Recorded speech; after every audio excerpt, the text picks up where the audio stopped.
Deslocados e moradores de Rafah, na faixa de Gaza, temem uma catástrofe após Israel prometer lançar uma operação terrestre contra esta cidade na fronteira com o Egito. Aumento da tensão em Rafah, no sul da faixa de Gaza. Moradores e refugiados da cidade que faz fronteira com o Egito temem uma catástrofe humanitária após o ultimato de Israel, que prometeu lançar uma ofensiva caso os mais de 100 reféns mantidos em cativeiro não sejam libertados pelo Hamas até 10 de março, quando começa o Ramadã, mês sagrado para os muçulmanos. Cerca de 1,5 milhão de palestinos se refugiam na cidade do sul de Gaza, que também é alvo frequente de bombardeios, mas até agora não foi alvo de operações por terra. Estamos esperando a morte dia após dia. Agradecemos a Deus quando o dia termina e continuamos vivos, mas apenas esperamos pela morte. Nós temos medo, todos os deslocados têm medo e os moradores de Rafah também, porque as forças israelenses não têm pena. Crianças estão sendo mortas. Dizem que querem eliminar o Hamas, mas estão mentindo. Eles miram em civis, crianças e mulheres são a maioria dos mortos. Um ataque terrestre contra Rafah preocupa a comunidade internacional que tenta negociar uma trégua. O Conselho de Segurança da ONU deve votar uma resolução apresentada pela Argélia que o governo dos Estados Unidos, principal aliado de Israel, ameaça vetar. Washington, por sua vez, apresentou ao colegiado um texto alternativo à proposta argelina, no qual enfatiza apoio a um cessar-fogo temporário em Gaza. Iniciada em 7 de outubro após um ataque sem precedente do Hamas contra Israel, a guerra no enclave palestino já deixou mais de 29 mil mortos, segundo o Ministério da Saúde, subordinado ao movimento islamista. O fundador do Wikileaks, Julian Assange, tenta um último recurso para não ser extraditado para os Estados Unidos. A Justiça Britânica começou a avaliar o caso nesta terça-feira. O fundador do Wikileaks, Julian Assange, iniciou nesta terça-feira a defesa de seu último recurso na Justiça Britânica para evitar sua extradição para os Estados Unidos, onde é acusado de espionagem pelo vazamento em larga escala de documentos confidenciais. 2 magistrados do Tribunal Superior de Justiça de Londres vão examinar durante 2 dias a decisão da Justiça Britânica, que em 6 de junho do ano passado negou a Assange o direito de recorrer contra sua entrega aos Estados Unidos. A esposa de Assange, Stella, fez um apelo pela liberdade do marido. Temos 2 grandes dias pela frente, não sabemos o que esperar, mas vocês estão aqui porque o mundo está assistindo. Eles precisam saber que não podem fugir disso. Julian precisa de liberdade e tudo que nós precisamos é da verdade. A extradição do australiano de 52 anos é solicitada pela Justiça dos Estados Unidos por ter publicado desde 2010 mais de 700 mil documentos confidenciais sobre as atividades militares e diplomáticas de Washington, em particular no Iraque e Afeganistão. Se a extradição for aprovada, Assange pode ser condenado a várias décadas de prisão nos Estados Unidos. O jornalista foi detido pela polícia britânica em 2019, depois de passar 7 anos confinado na Embaixada do Equador em Londres, onde buscou refúgio para evitar a extradição por acusações de agressão sexual na Suécia. O australiano está há 4 anos numa penitenciária de segurança máxima no leste de Londres. Em um comunicado conjunto divulgado na semana passada, as federações internacional e europeia de jornalistas afirmaram que os processos em curso contra Assange comprometem a liberdade de imprensa em todo o mundo. A oposição e o governo na Venezuela buscam um consenso sobre a data das eleições presidenciais no país. O governo e a oposição da Venezuela retomaram contatos nesta segunda-feira no contexto da mesa de negociações mediada pela Noruega. O objetivo é encontrar um consenso para definir a data das eleições presidenciais deste ano, embora não tenham anunciado avanços. A reunião foi realizada como parte de um processo mais amplo, impulsionado pelo parlamento venezuelano, de maioria governista, para elaborar uma proposta de cronograma para as eleições, nas quais se espera que o presidente Nicolás Maduro se candidate a um novo mandato de 6 anos.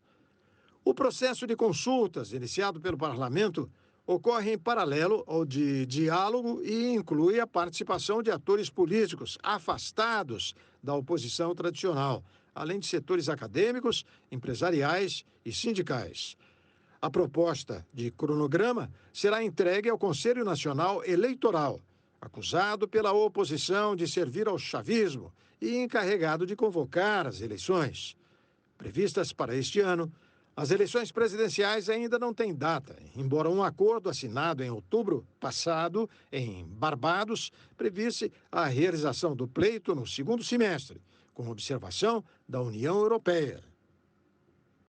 A Lufthansa afirmou que operou somente entre 10% e 20% de seus voos nesta terça-feira. A companhia aérea alemã fez uma greve por aumentos salariais. A companhia aérea alemã Lufthansa declarou que só vai conseguir assegurar entre 10% e 20% dos voos programados para esta terça-feira, devido a uma greve do seu pessoal de terra, mobilizado para obter aumentos salariais. A paralisação da maior companhia europeia deve durar até quarta. A Lufthansa indicou que 100 mil passageiros podem ser afetados pela greve, nos vários aeroportos como de Frankfurt, Hamburgo, Berlim e Munique.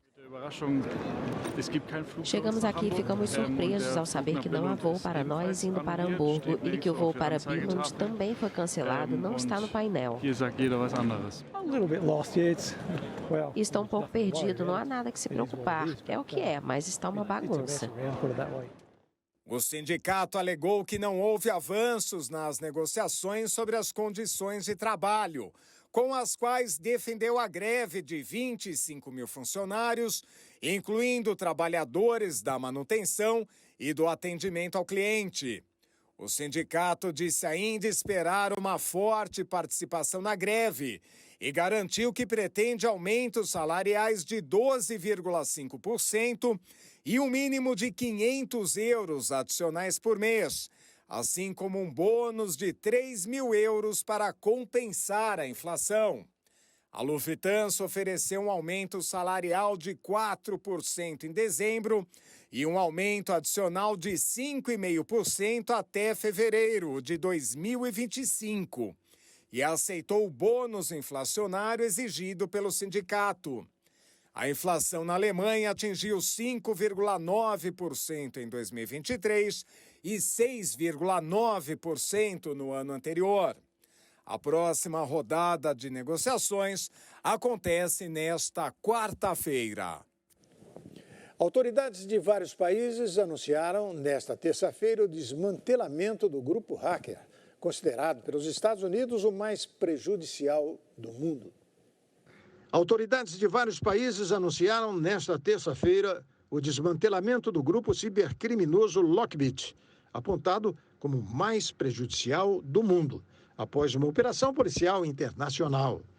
A Agência Nacional do Crime britânica disse em coletiva de imprensa que se infiltrou na rede do grupo e hackeou os hackers. As acusações de hoje são um lembrete para os membros do Lockbit e para outros cibercriminosos. Não importa o quão seguros vocês se sintam atrás de um imaginado anonimato, porque nós vamos identificá-los. Sempre há um rastro digital e nós vamos achá-lo. Vocês não vão mais se esconder nas sombras da Rússia e atrás de pseudônimos. O Departamento de Justiça dos Estados Unidos classificou em novembro de 2022 o malware do Lockbit como o mais ativo e destrutivo do mundo. Ainda segundo as autoridades americanas, o grupo criminoso realizou mais de 1.700 ataques e recebeu mais de 120 milhões de dólares, cerca de 600 milhões de reais, em resgates.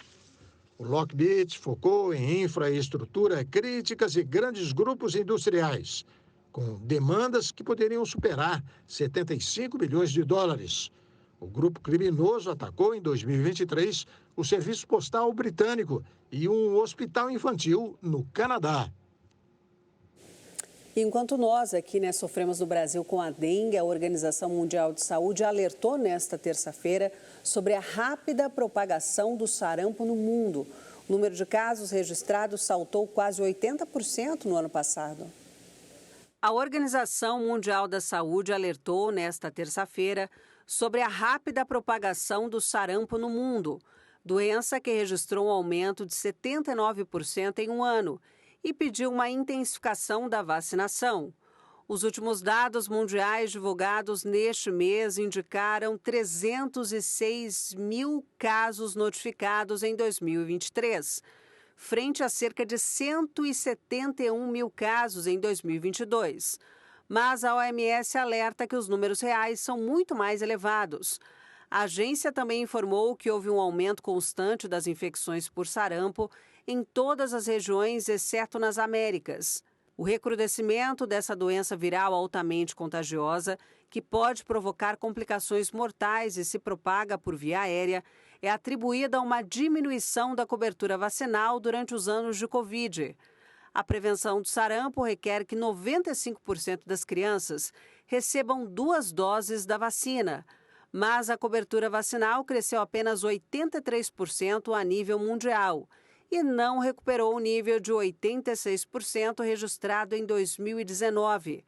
A OMS destacou que houve 51 epidemias importantes de sarampo em 2023, contra 32 ocorridas em 2022.